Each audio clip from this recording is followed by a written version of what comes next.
Jadi kita kena faham zuhud bukan bermakna kita menzahirkan kemiskinan, tak. Tapi zuhud adalah kesederhanaan. Janganlah over macam dulu mungkin position ni, lepas jadi position ni lain dah jam dia, lain dah baju dia, appearance dia kan. Tak boleh, dia biasa sajalah. Macam saya pun pesan pada keluarga. Kita tahu you orang yang berada ada duit, kita biasa saja. Sebab kata Abu Zar, sebab lagi kita nak cakap pasal Abu Zar kata sikit, kita ambil ayat dia. Dia setiap kali orang cakap pasal hal keduniaan ni, dia kata Ya Ghufran, Ya Allah maafkanlah aku, Ya Allah, cakap ni, orang ni dah cakap pasal dunia dengan aku. So dia kata cari duit bukan untuk dunia, untuk balik. Itu je. Very simple, straightforward dan bersederhana.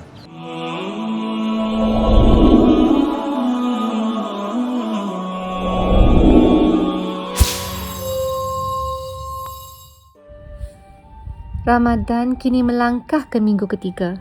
Jika pada awalnya kita belajar menundukkan diri, membersihkan hati, dan minggu lalu kita menyaksikan bagaimana nilai Ramadan itu hidup dalam masyarakat, kini tiba masanya untuk kita bertanya, sejauh manakah Ramadan telah berakar dalam jiwa kita. Minggu ketiga adalah fasa kematangan. Di sinilah sabar diuji dengan istiqamah. Ikhlas dinilai tanpa disedari, dan amalan tidak semata-mata berbekal semangat awal, tetapi oleh kesedaran yang lebih mendalam. Ramadan bukan sahaja membentuk individu, tapi bila kita laksanakan ibadah kerana Allah Subhanahu Wa Taala, yang memperkukuhkan masyarakat kita, menjadikan masjid pusat penyatuan, kebersamaan, simbol kekuatan ummah. Persoalannya, setelah 2 minggu berlalu, bagaimanakah kita boleh pastikan kita melangkaui permukaannya? Tahun ini siri bicara Ramadan kembali lagi. Jika sebelumnya kita berbicara dari studio, hari ini kita turun ke lapangan, menyelusuri sejarah budaya dan mencari makna sebenar perpaduan. Kalau minggu lalu kita di Pulau Pinang menziarahi Masjid Kapitan Keling, minggu ini kita berada di ibu kota Kuala Lumpur pula. Masjid manakah yang bakal menjadi destinasi? Sebuah masjid bersejarah di antara pertemuan 2 sungai yang menjadi saksi kelahiran bandaraya, kota raya, dan simbol berakarnya ummah serta sejauh mana kekuatan masyarakat kita bersama. Di pertemuan Sungai Kelang dan Sungai Gombak berdirinya Masjid Jami' Sultan Abdul Samad, saksi perjalanan sejarah ummah di ibu kota. Dibina dengan seni bina yang sederhana namun penuh makna. Masjid ini bukan sekadar tempat beribadah, namun akar yang menghubungkan generasi. Tempat bersyarakat, berhimpun, belajar, bermusyawarah, saling kenal-mengenal, memperkukuhkan ukhuwah. Dan di tengah hiruk pikuk pembangunan moden Kuala Lumpur, ia kekal menjadi simbol yang membina kekuatan kita semua. Ingatlah, kekuatan sebenar tidak terletak pada kemegahan fizikal, tapi pada kesatuan hati dan jiwa yang bersatu kerana Allah Subhanahu Wa Taala. Persoalannya, dalam dunia yang semakin individualistik, semakin narsisistik, semakin penuh dengan materialism, mampukah kita mengembalikan semangat sebenar, keikhlasan, nilai-nilai keislaman yang pernah disemai di sini? Teruskan menonton dan jangan lupa sama-sama menghidupkan Ramadan walau selepas bulan ini berlalu. Inilah siri bicara Ramadan di bawah satu kubah 1000 kisah. Di tengah kesibukan ibu kota Kuala Lumpur, terdapat sebuah masjid yang bukan sahaja menjadi saksi kepada tempat kita beribadah, tetapi juga kepada pembentukan ibu kota Kuala Lumpur itu sendiri. Antara yang tertua di Malaysia, dinobatkan sebagai warisan kebangsaan dan sekarang dikenali sebagai Masjid Jami' Sultan Abdul Samad. Apakah rahsia ia mampu bertahan kuat dan hari ini melalui pengubahsuaian yang sangat menakjubkan? Masya Allah, sehingga ke hari ini. Sertai saya, kita ketemui Ustaz Haris 1.0 dan 2.0 untuk belajar, dan kita tanyakan sendiri daripada wakil mereka di sini.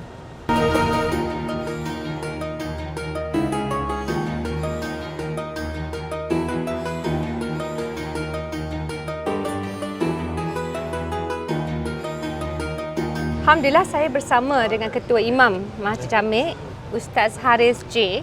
Nama timbangan nama glamour, Ustaz Haris Jamil. Yes. Dan beliau, Alhamdulillah, saya fikir macam seangkatan lah kalau generasi. Saya muda lagi. Much younger. Much younger.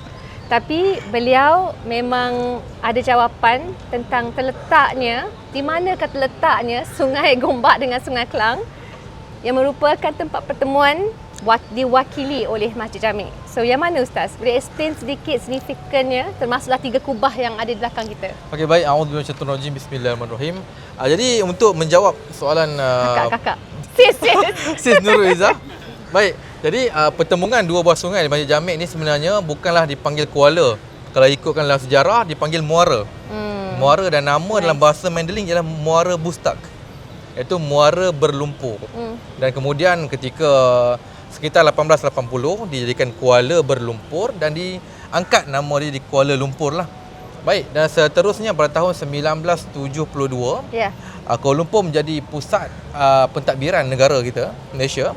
Dan seterusnya 1974 tanah ini dikurniakan oleh Sultan Selangor untuk jadi wilayah persekutuan Kuala Lumpur, dan mana kita masih lagi simpan kayu asal peletakan peringatan, iaitu peringatan komemoratif untuk iaitu wilayah persekutuan Kuala Lumpur di belakang masjid kita.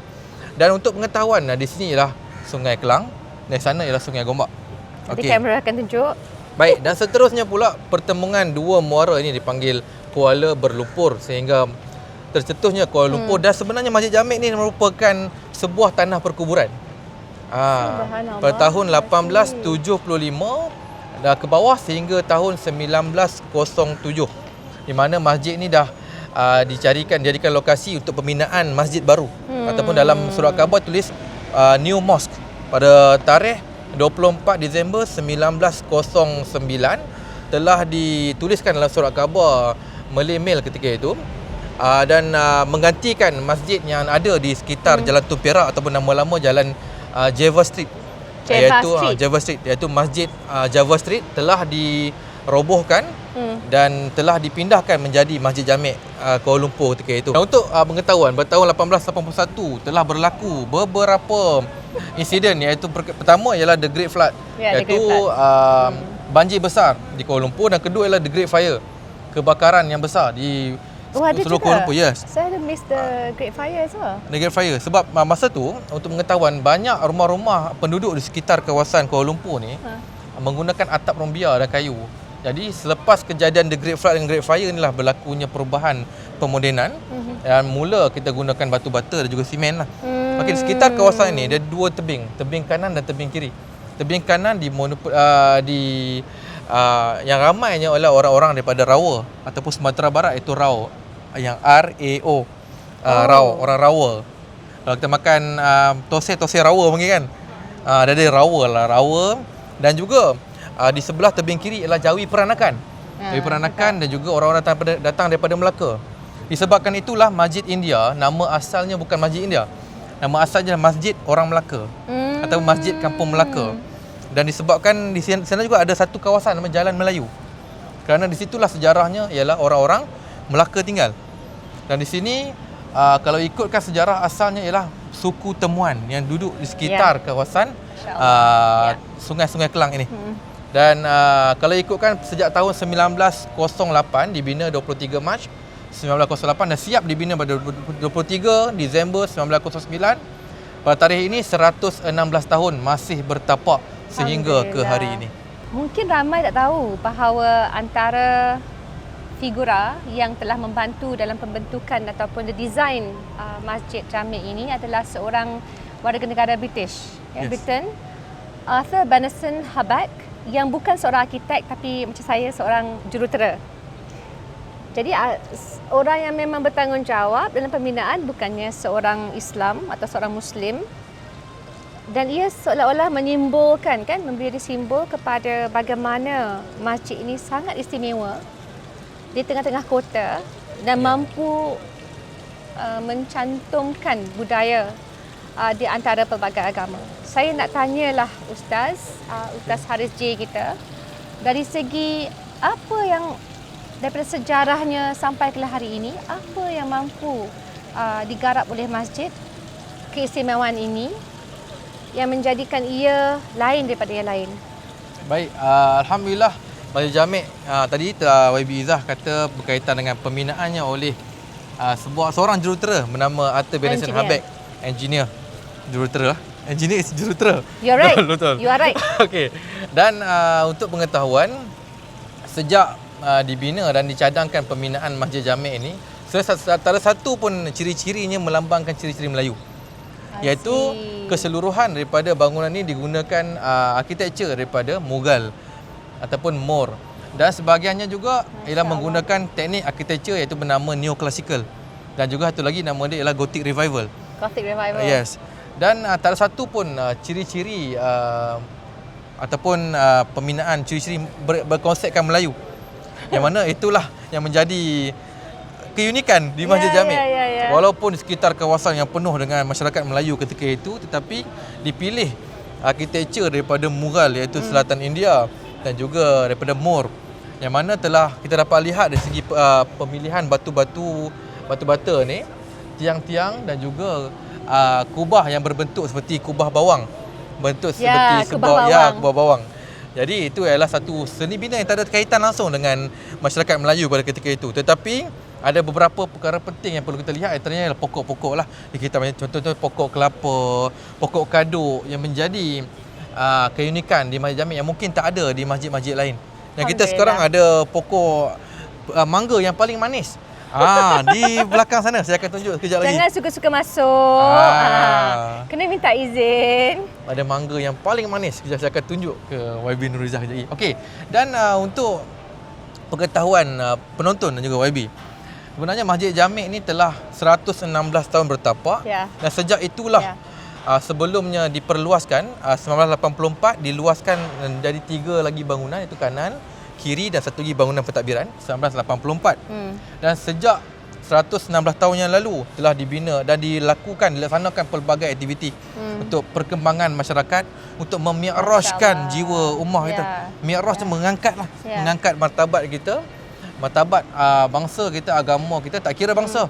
Masjid Jamek menerima pelawaan, menerima kunjungan daripada pelbagai negara, pelbagai bangsa. Bahkan untuk setiap tahun hampir 600,000 orang datang ke Masjid Jamek sepanjang tahun. Tak kira lah kalau ikutkan dari China, Japan, Indonesia, dari Bolivia, Colombia, ada datang daripada Spain. Sehingga kan kami para imam-imam dan Bilal ni terpaksa belajar beberapa bahasa lah. Bukan sekadar bahasa Inggeris saja. Contoh bahasa Mandarin. Jintian Hampiao Liang. Share. Nali. Faham? Sikit-sikit. Faham, okey. Okey, dan sebagainya. Jadi setiap tahun juga kita ada aktiviti, pelbagai aktiviti, contohnya berbuka puasa. Kita jemput juga rakan-rakan yang bukan beragama Islam. That's nice. Untuk mereka menyelami bagaimana perasaan kami berbuka puasa beramai-ramai, melibatkan kebersamaan. Dan juga kita sekarang ni, bukan saja sekarang, walaupun sekarang dah dihebohkan tentang program rakan muda masjid dan sebagainya, kami di Masjid Jamek telah lama, sejak 116 tahun yang lalu. Anak-anak muda lah yang menjadi imam di Masjid Jamek, dan semuda 20 tahun imam kita. Seawal umur 20 tahun jadi imam. Dan untuk pengetahuan, muazzin paling muda di Masjid Jamek yang kita jemput hampir setiap bulan berumur 9 dan 10 tahun. Untuk anak-anak kecil yang memang kita berikan pengalaman untuk mereka mendalami jiwa bekerja di masjid. Dan untuk orang ramai kita buka untuk satu, lawatan arkitektur, lawatan melibatkan pembinaan dan pembangunan, design. Yang kedua adalah lawatan dakwah. Lawatan yang mana kita ada bantuan daripada ABIM, iaitu Mosque Tour Guide, Islamic Outreach, untuk mereka menyebarkan dakwah pada rakan-rakan yang datang dari pelbagai negara lagi. Alhamdulillah. Dan waktunya, dia ada waktu special. Waktunya bermula 10 pagi hingga 12.30 hari dan sambung kembali ber 2.30 hingga 4.30 petang setiap hari kecuali hari Jumaat. Jumaat sebab solat Jumaat. Masjid ini memang mengandungi 1001 artifak sejarah dengan kisahnya yang tersendiri, dengan 116 tahun sejak penubuhannya. Dan saya paling suka bila dengar tentang muazzin yang dilibatkan semuda umur 9 hingga 10 tahun.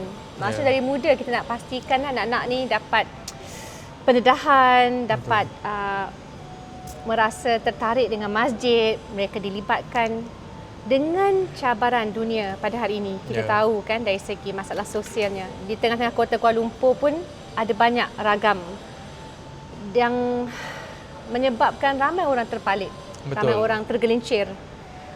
Apakah nasihat Ustaz daripada segi menerusi pengalaman di sini untuk kita menarik anak-anak muda, generasi sekarang, generasi dahulu untuk sentiasa kembali ke pangkal jalan? Maksudnya ada saja ruang untuk mereka meninggalkan dunia yang penuh dengan hedonism, dengan materialism, mungkin setengah narcissism, dan kembali ke pangkal jalan. Baik. Untuk pengetahuan YB dan juga penonton semua, masjid ni sejak dulu lagi terjadi. Masjid ialah pusat komuniti, bukan sekadar pusat ibadah semata-mata. Dan di Masjid Jami' sejak berkurun lamanya, kita telah mengamalkan satu prinsip yang telah di pass down ataupun diturun-temurunkan atau di pass kepada kami, imam ke imam sehingga sekarang, iaitu ayat yang pertama, menerima tanpa syarat. Masya-Allah. Okey, yang kedua ialah we listen, we don't judge. Okey, kadang-kadang orang datang ke masjid nak meluah perasaan. Kadang ada masalah yang bukannya semua orang masalah kewangan. Ada yang masalah nak orang mendengar. Kan, yang kedua ada masalah berkaitan perhubungan. Yang mana di Masjid Jami' kita ada juga pegawai penolong pendaftar nikah, cerai dan rujuk, yang mana boleh kita berikan nasihat awal dalam perhubungan kepada pasangan yang bermasalah. Dan juga untuk anak-anak, kami sangat raikan mereka jika mereka datang mungkin nak membantu sukarelawan kan. Sehingga kan kadang-kadang kami memberikan allowance juga jika ada keadaan kewangan yang baik, kita memang akan berikan allowance yang mencukupi lah, yang munasabah untuk mereka. Dan sekitar Ramadan ni pula ada juga aktiviti sukarelawan. Memang makanan melimpah ruah di Masjid Jami' ni. Alhamdulillah. Makanan melimpah ruah, ramai orang datang untuk menyumbang makanan, terutamanya untuk berbuka puasa. Dan kita setiap hari ada aktiviti bubur lambuk. Seterusnya, untuk pelambangan, dari sejak dulu lagi, kami juga bukan sekadar menerima anak-anak muda, tetapi ada juga warga-warga yang berusia lah, yang mana mungkin baru keluar daripada penjara, yang hidup di jalanan. Kami tidak ada menerima mereka, kita menerima mereka tanpa syarat. Maksudnya jika ada yang memohon bantuan makanan, kita akan berikan. Hingga kita ada juga beberapa kerjasama dengan pelbagai agensi untuk mewujudkan satu bilik untuk kemudahan barang-barang asas, iaitu nama dia gerobok muhibah. Gerobok muhibah memang kita simpan beras, makanan-makanan asas lah untuk mereka. Mungkin alatan-alatan kebersihan, shampoo, bak gigi, berus gigi, yang mana mereka yang hidup di jalanan, yang mungkin tidak mempunyai sebarang bentuk kewangan ataupun tidak mempunyai sebarang bentuk pengharapan perlindungan. Tapi kami Masjid Jami', apa yang kami lakukan ialah kita memberikan sekadar yang kami mampu lah, untuk mereka meneruskan kehidupan yang baik. Dan insya-Allah peluang akan datang kepada mereka yang berusaha. Dan seperti mana saya kata tadi, we listen, we don't judge. Di Masjid Jami' ni setelah berkurun lamanya, sejak imam yang pertama, sejak mufti yang lama, iaitu mufti pertama Kuala Lumpur, Syekh Osman bin Abdullah Al-Minangkabawi. Sejak nama kalau penonton pernah dengar, YB mungkin dengar. Dan perkara ini bukan mudah untuk diteruskan, tetapi bukan dengan kadar keterpaksaan, tetapi kerelaan kami sendiri untuk meneruskan perkara tersebut sejak 116 tahun yang lalu. Kita doakanlah agar usaha semurni ini dengan moto yang pada saya, my favourite moto lah Ramadan ni, we listen, we don't judge. Itu yang kita doakan. Satu lagi, menerima tanpa syarat. Menerima tanpa syarat. InsyaAllah pada yang kat luar sana tengah tonton, jangan lupa anda juga boleh menjadi sukarelawan, menghidupkan semangat dan juga moto-moto ini supaya lebih ramai lagi insyaAllah yang dapat mendapat manfaat.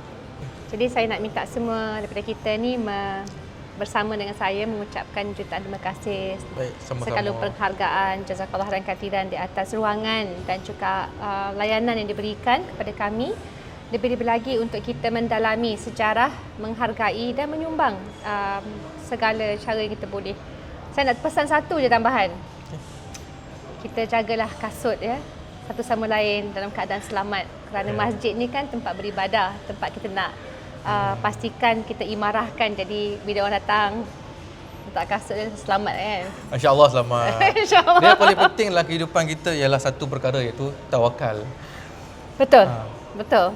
Benda yang kita sayang biasanya Allah juga. Allah akan duga dengan benda yang kita sayang. Allah. Yes. Most importantly. Masjid Jami' Sultan Abdul Samad bukan sekadar bangunan bersejarah yang diwartakan sebagai warisan kebangsaan. Ia adalah nadi yang pernah menyatukan umat, membentuk akar komuniti dan menyaksikan jatuh bangunnya sebuah kota. Di sebalik seni binanya yang indah dan lokasi yang strategik, tersimpan kisah tentang kesederhanaan yang melahirkan kekuatan. Persoalannya, jika masjid ini mampu menjadi pusat penyatuan sejak lebih seabad lalu, mampukah kita hari ini menghidupkan kembali semangat yang sama? Atau adakah ia akan tinggal sebagai sejarah yang hanya kita kagumi tanpa kita warisi? Masjid Nabawi bukan sekadar binaan fizikal.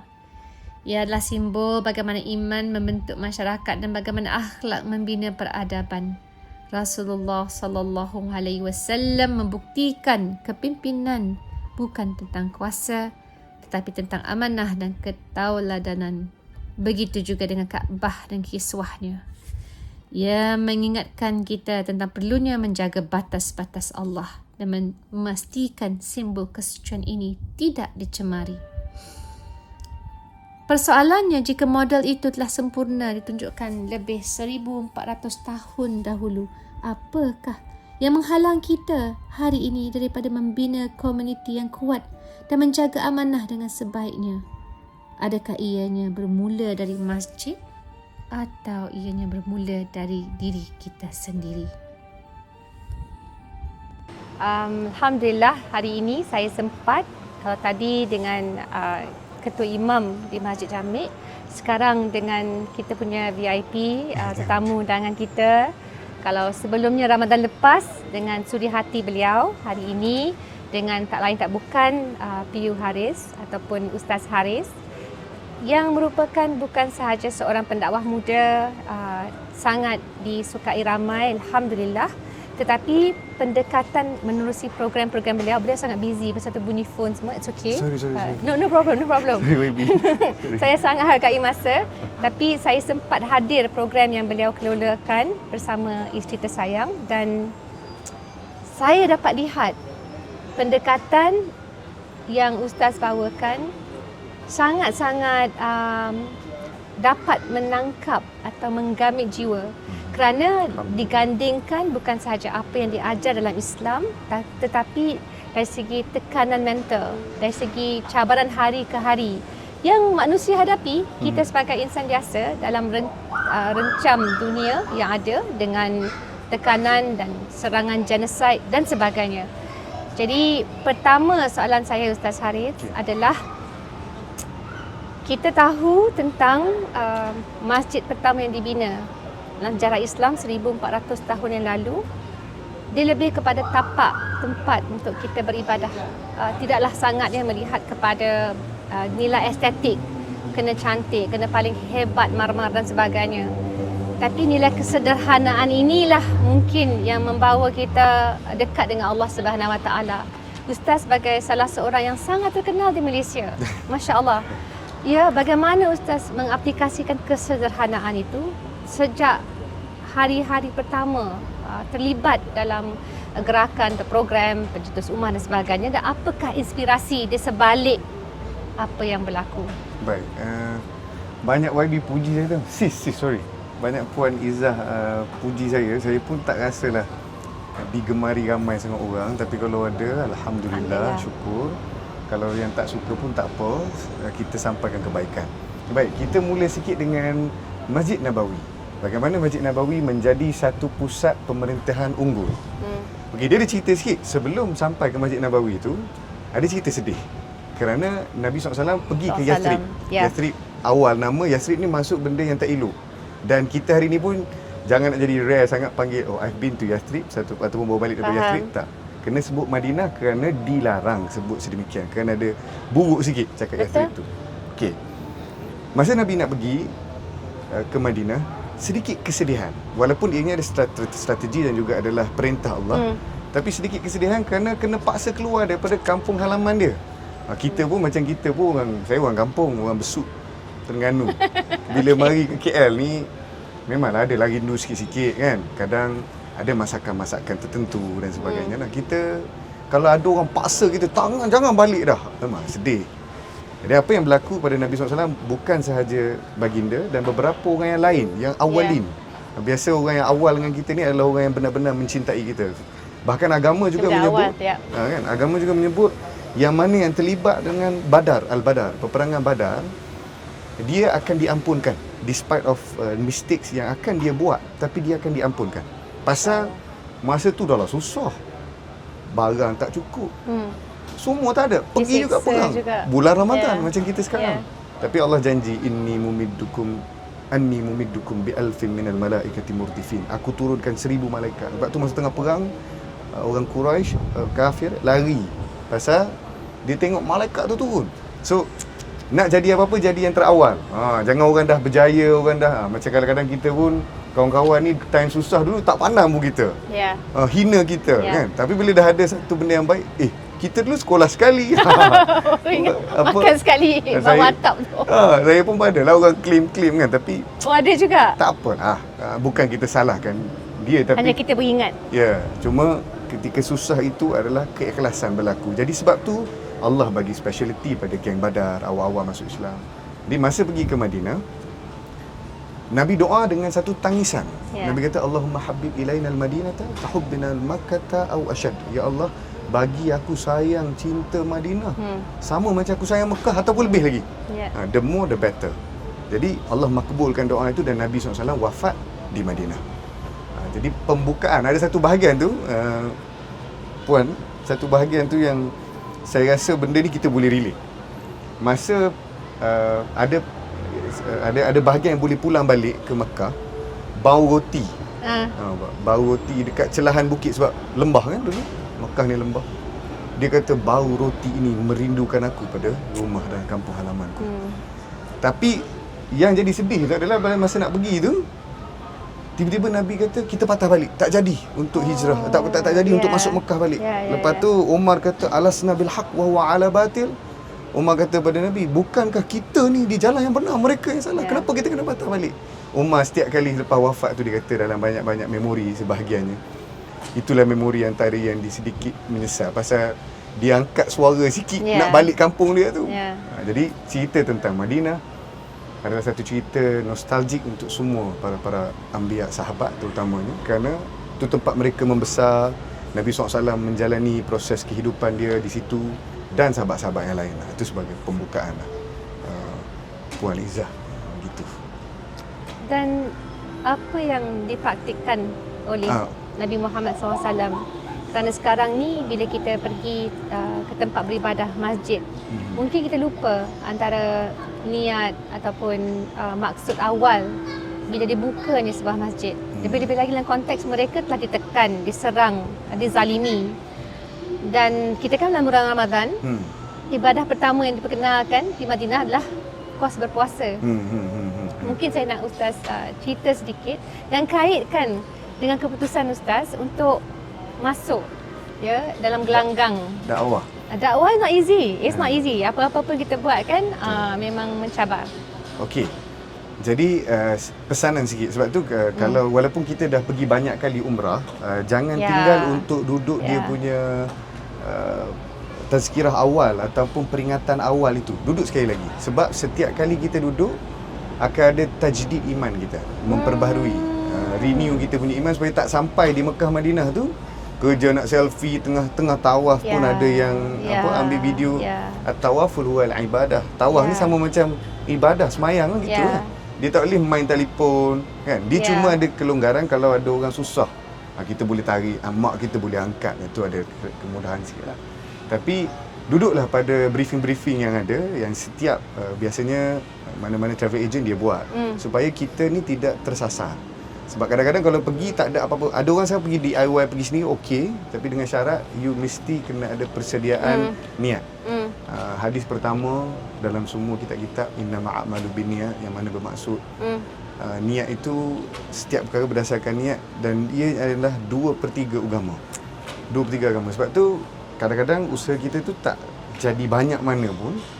Macam kita plan lah, malam ni mungkin nak bangun lama sikit lah, tapi tak dapat bangun contoh malam tu. Tapi niat ada dah. So dia akan dapat kafa'ili, seperti mana dia buat amalan tersebut. Pahala dia tu. Jadi niat sangat penting sebelum kita mula ke apa-apa ibadah. Dan jangan jadikan dia seperti mana kita bercuti. Dia salah.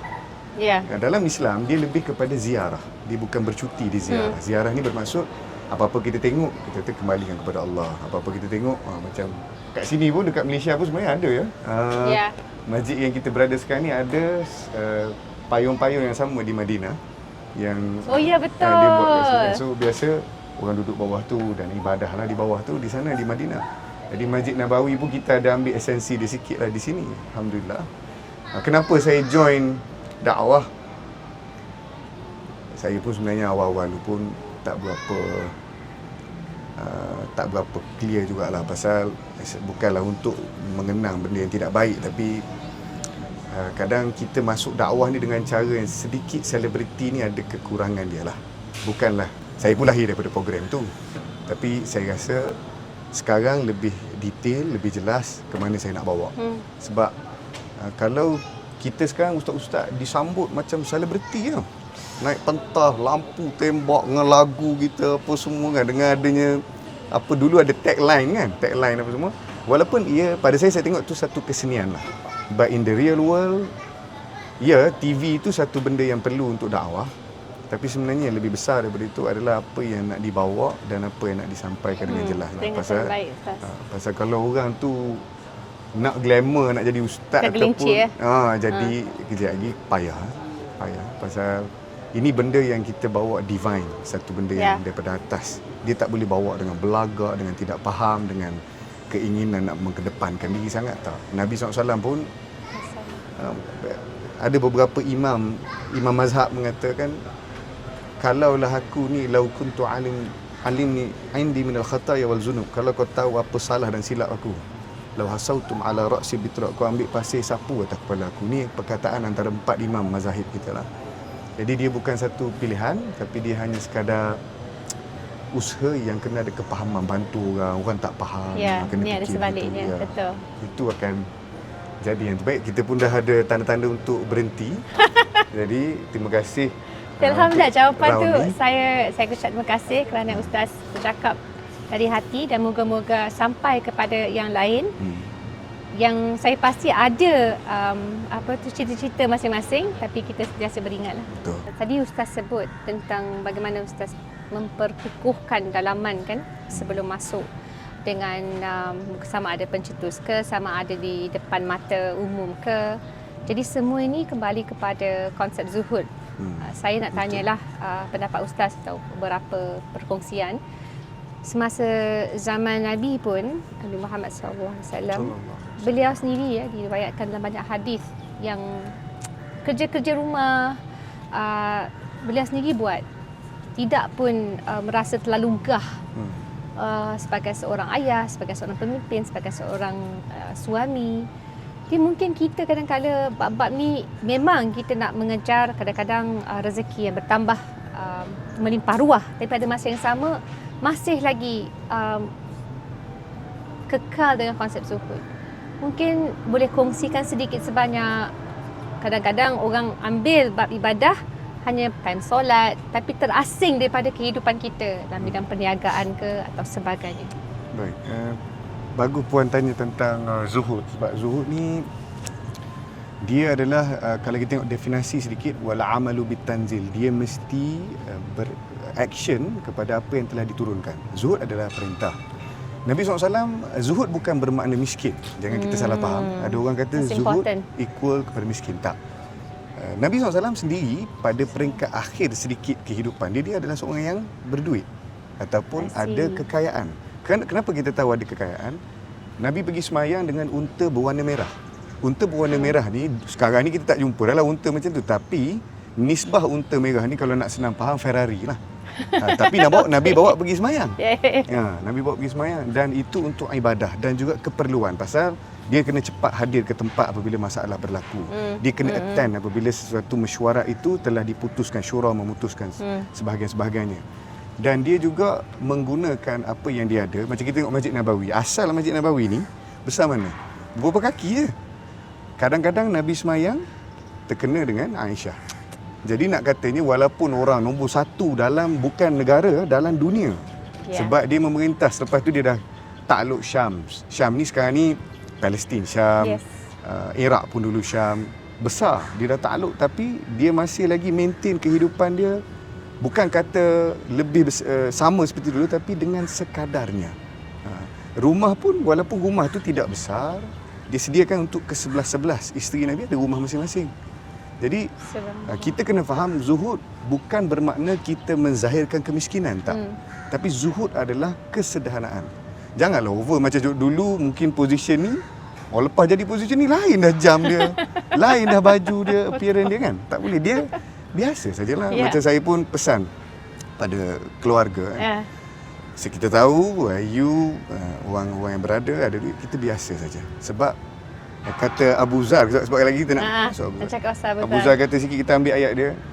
Dia setiap kali orang cakap pasal hal keduniaan ni, dia kata Ya Ghufran, Ya Allah maafkanlah aku, Ya Allah, cakap ni orang ni dah cakap pasal dunia dengan aku. So dia kata cari duit bukan untuk dunia, untuk balik. Itu je. Very simple, straightforward dan bersederhana. Saya rasa kita zuhud ni kita kena cuba amalkan. Sebab apa tahu? Ni pendapat saya lah, personal point of view, bukan kata Nabi, bukan apa. Bila kita boleh bahagiakan orang tu sebenarnya lebih puas daripada kita berbanding kita beli sendiri. Macam contoh kita beli satu benda, tak puas pasal tak. Itu saya lah.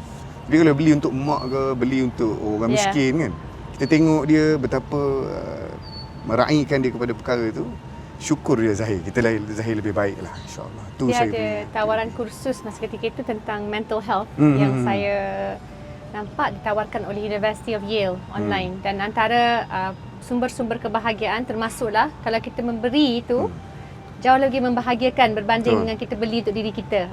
So memang psikologi pun ada ada grounding dia. Ya, jadi banyak belanja orang kan, banyak bantu orang. Kerana sekarang ni bulan Ramadan, ambil peluang untuk bagi makan pada orang miskin, orang susah. Sebab ada satu bahagian yang disebut oleh ulama terkemuka.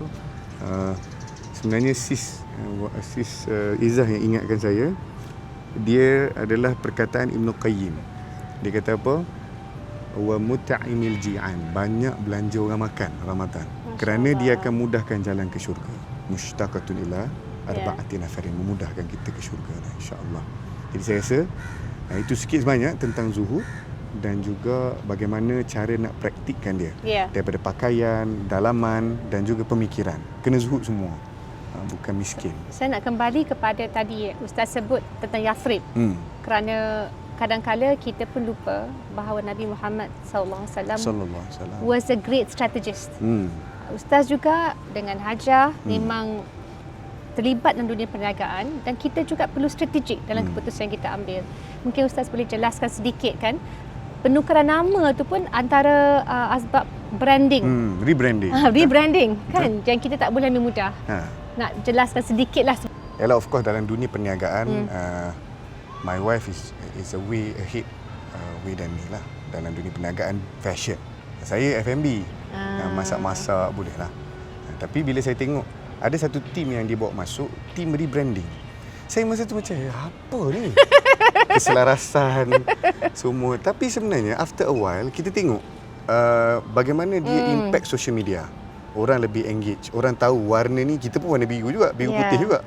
So dia tetapkan warna tu, lepas tu dia tukar sikit-sikit je, tapi benda tu dia tekankan betul. Macam memang kalau tak buat ni tak masuk syurga lah. Dia tekankan tu. Cara dia tekankan. Tapi ini perumpamaan. Ustaz kena kira Ustaz. Jangan melawak macam tu. Jadi dia tekankan hal itulah. Tak apalah, supaya orang faham betapa saya terkejutnya dengan kesungguhan dia tu. Padahal adalah satu logo tu letak tepi sikit. Tak boleh. Dia marah. Dan kita pun bayar tu agak ni lah. Jadi saya tengok itu sebenarnya kenapa dia tekankan sebegitu. Bukanlah kita nak reflect apple to apple kepada agama, tapi Nabi pun bila nak bagi nama tempat dia pergi pun dia tak naklah bagi nama yang dulu dia macam ni tau. Benda yang kita buat dilepas. Nabi selalu sekat supaya tak ingat. Ada sekali tu ada seorang sahabat dia minum air. Dia minum air. So he usually drinks alcohol with the same cup. Nabi kata buang cawan tu. Jangan lagi diambil. Supaya kita tak ingat benda-benda lepas yang berlaku. Ada benda-benda yang tak baik kan. Semua orang pun ada lah. Jangan ingat lagi dah. Terus ke depan, lupakan dan jangan ada siapa-siapa pun, orang ke barang ke, yang menarik kita ke belakang. Itu satu benda dakwah yang penting. Supaya orang tidak, kalau semua orang nak kena judge by what they did in the past, dia tak boleh ke depan lah. Maafkan, lupakan in terms of nak ambil pengajaran ibrah diri, tak apa. Maksudnya orang ni pernah tipu kita beringat tu okey. Tapi diri sendiri. Jangan kenang terlampau-lampau sampai tak boleh nak bergerak. Thanks. Itu beautiful. Sedikit lah. Sedikit sebanyak benda. Terima kasih, perkongsian sangat penting.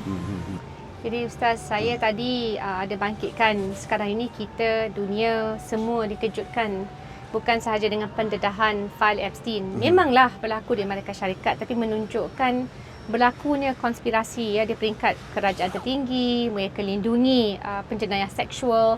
Mereka ada menangkap dan menculik anak-anak gadis muda dan lelaki juga untuk diperdagangkan secara, saya tak nak sebutlah. Tapi yang mengejutkan lagi adalah sebahagian daripada kiswah yang kita tahu dikawal penerbitannya, keluarannya sampai ke tangan Epstein. Walaupun selepas semasa beliau dapat tu daripada seorang warga UAE adalah selepas dijatuhkan hukuman kerana jenayah seksual. Jadi saya nak kita ambil ibrah kan, macam mana kita sebagai seorang Muslim, negara Malaysia, tapi sebahagian daripada ummah melihat kebobrokan yang jelas ini dengan dunia yang tidak adil, tapi menggunakan dari segi ajaran Islam, apa yang asas-asas agama kita untuk mencernakan tindakan yang berhasil demi agama lillahi ta'ala. Mungkin nak pandangan Ustaz? Baik, pertama sekali kita kecam dengan sekeras-kerasnya kepada Epstein Files dan pelaku-pelakunya lah, kerana melampau, tidak berkemanusiaan dan terlalu teruk apa yang berlaku. Sebab saya biasa baca biografi orang, tapi saya rasa pedofil ni adalah satu benda yang sangat tak boleh terima. Tak boleh terima pasal budak kecil macam kita lebih faham sekarang pasal saya baru ada anak 2 orang. Masya-Allah. So saya rasa lah saya boleh bertukar jadi orang yang berbeza dan mungkin sikit tidak terkawal apabila orang buat sesuatu yang luar biasa pada anak saya, cara tak baik lah. Pasal saya tengok kasih sayang tu kita dapat explore selepas kita ada anak. Dan saya tak rasa tak ada orang yang boleh bersetuju kalau orang tu betul-betul straight dan dia, walaupun dia bukan Islam. Jadi bila dia berlaku sedemikian, benda tu tak ada orang yang with the sound and healthy mind akan terima. Tak ada. Pasal terlalu teruk. Jadi itu satu. Kita establish kebencian dan tidak setujunya kita satu basic hal. understanding. Yang keduanya adalah, kalau nak komen sikit, bagaimana benda ni boleh dilaksanakan terus-menerus tanpa ada sesiapa pun yang mengatakan tidak, walaupun telah dilaporkan. This is a big issue. Macam mana dan orang disabitkan kesalahan, itu pun tindakan tak diambil. Orang tu boleh hidup, orang tu buat sampai umur dia 60-an. Nabi kata umur umat aku adalah baina sittin wa sab'in. Umur umat aku adalah 60 ke 70. Bermakna hampir keseluruhan hidup dia buat kerja ni. Bagaimana benda ni diteruskan? Macam mana boleh diteruskan? Tu persoalan sama-sama kita fikir. Bermakna adakah apabila seorang tu ada duit, kedudukan ataupun apa-apa saja yang menyebabkan dia boleh sorok kesilapan dia tidak boleh di-untouchable? Tak. Saya rasa itu perlu kita tegas dan perlu kita bongkar. Sebab benda jahat tak boleh lah, teruk banyak. Termasuklah syarikat-syarikat yang memang memberi dukungan. Duit-duit. Lepas tu yang ketiga, ni sedikit kekecewaan juga. Pasal orang Islam terlibat. Kita bukan main sentimen agama, tapi kalau orang Islam pun juga menyokong kepada pelacuran kanak-kanak, eksploitasi kanak-kanak ini, saya tak tahu pasal Nabi SAW seorang yang sayang pada anak kecil. Ya. Antara perintah Tuhan terbesar untuk orang lelaki kita semua ni, kita kena baca, kita kena pergi sembahyang Jumaat tu wajib untuk kita kan. Nabi masa baca khutbah tu, dia tengok cucu dia, Ya. Hasan dengan Husin duduk berlari, dia berhenti tu. Kalau kita tengok dari satu sudut, tak pernah ada dalam sejarah siapa-siapa berhenti semata-mata nak acknowledge cucu dia ada. Dia ambil cucu dia, dia bawa naik, dia sambung baca khutbah. That is how beauty Nabi SAW bawa pada kanak-kanak. Ni geng-geng ni duk buat macam-macam. Jadi orang Islam sepatutnya kita tak boleh, kita kena muliakan kanak-kanak. Bahkan anak-anak yang kecil, yuladu alal fitrah, dia lahir ni dalam keadaan fitrah. So sebagai pemimpin, sedikitlah sebab Epstein File ni fokusnya ke situ yang paling saya sakit di hati.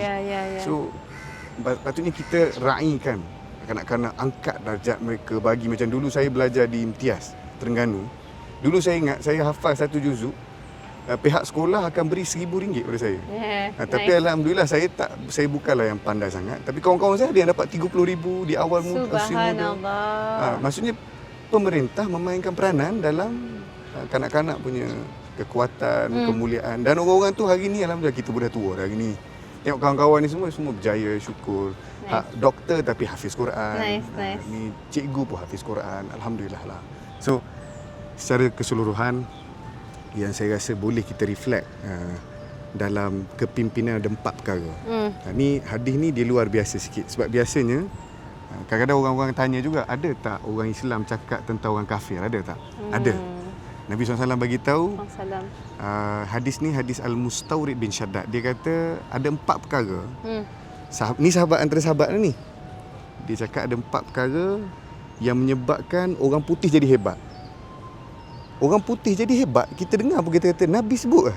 Kita pun tanya-tanya, betul ke Nabi sebut juga? Sahabat pun tanya yang sama. Dia kata, betul ke kau dengar Nabi cakap macam ni? Dia pun kata, aku luma sami'tu min Rasulillah sallallahu alaihi wasallam. Aku hanya cakap benda yang Nabi cakap saja. Aku takkan tukuk tambah. Jadi dia kata, kalau betul lah begitu, apa penyebab satu bangsa menjadi hebat?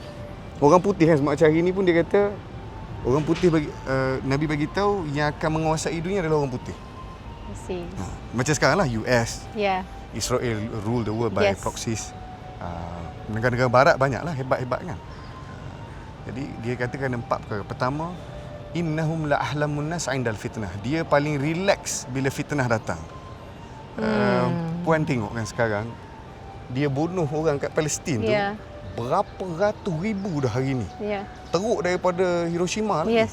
Tapi macam mana dia orang? Dia relax Dia buat macam tak ada apa-apa. Dia bagi press conference dengan tenang kan. Sebenarnya walaupun perangai itu tidak baik, tetapi dia manage emosi orang menjadi orang rasa macam relax lah, tak ada apa pun. Tapi itu menyebabkan mereka boleh ke depan. Kalau kita ni kalau tersepak anak orang ke kita langgar kucing pun kata Allah tak boleh nak tidur 3 hari kan. Kita kena lebih tenang apabila fitnah itu datang. Itu salah satu kebaikan yang kita boleh ambil. Bukan kebaikan menyuruh pembunuhan tu. Itu satu. 2, khairukum limiskinin wa yatimin wa da'ifin.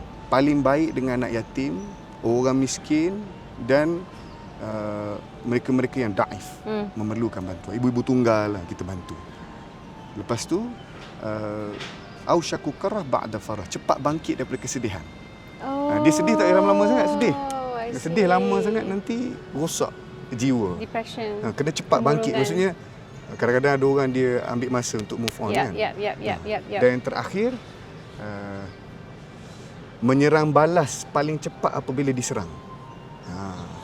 Kita kena cepat serang balas walaupun nampak biasa. Macam ada sesuatu tu tapi tak apa. Saya biarkan itu di situ. Kita fikir episod lain. Tapi bila orang serang kita, jangan hanya ambil pendekatan diam saja. Ada kalanya kita jawab dengan kadar dia lah. Macam orang-orang yang macam saya pun kadang orang cakap saya jawab je kan. Isu-isu macam ni tak nasihat keluarga, saya cakap. Saya kata no. Apa yang benar dalam agama saya tidak akan lepaskan keluarga saya begitu saja. We have to put syariat nombor 1. Itu je lah. Soal terasa, soal apa, kita perlu damaikan juga. Tapi pertama jangan diam sangat. Sebab orang akan nampak macam dia ni apa senyap ni, lembik ke apa, betul ke dia buat macam tu lah. Kita kena jawab sikit-sikit sebanyak. yang mana yang baik lah. Saya rasa sekadar tu. Kalau Okey, peringatan yang baik dalam 10 hari Ramadan ni. Kan? 10 10 hari terakhir. YB macam No, maksudnya memang membuatkan saya terfikir sejenak. Dan itu adalah antara peringatan terbaik kerana kita semua nak merefleksi diri. Kita semua nak mengejar bukan saja Lailatul Qadar tapi memastikan istiqamah. Selepas Ramadan pun kita istiqamah.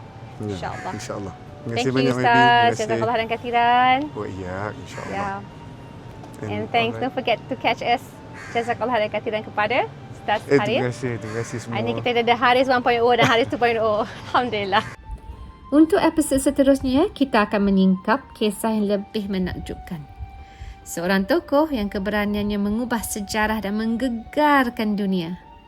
Persoalannya, siapakah beliau dan apakah rahsia yang menjadikan beliau begitu hebat? Nantikan episod akhir kita minggu depan. Jika anda mahu memahami kisah-kisah ini dengan lebih dekat, teruskan perjalanan ini bersama kami kerana perjalanan ini hampir menuju ke pengakhirannya. Kemana pula kita selepas ini? Saya Nurul Izzah Anwar, jumpa anda di episod seterusnya dalam siri Bicara Ramadan di bawah satu kubah 1000 kisah.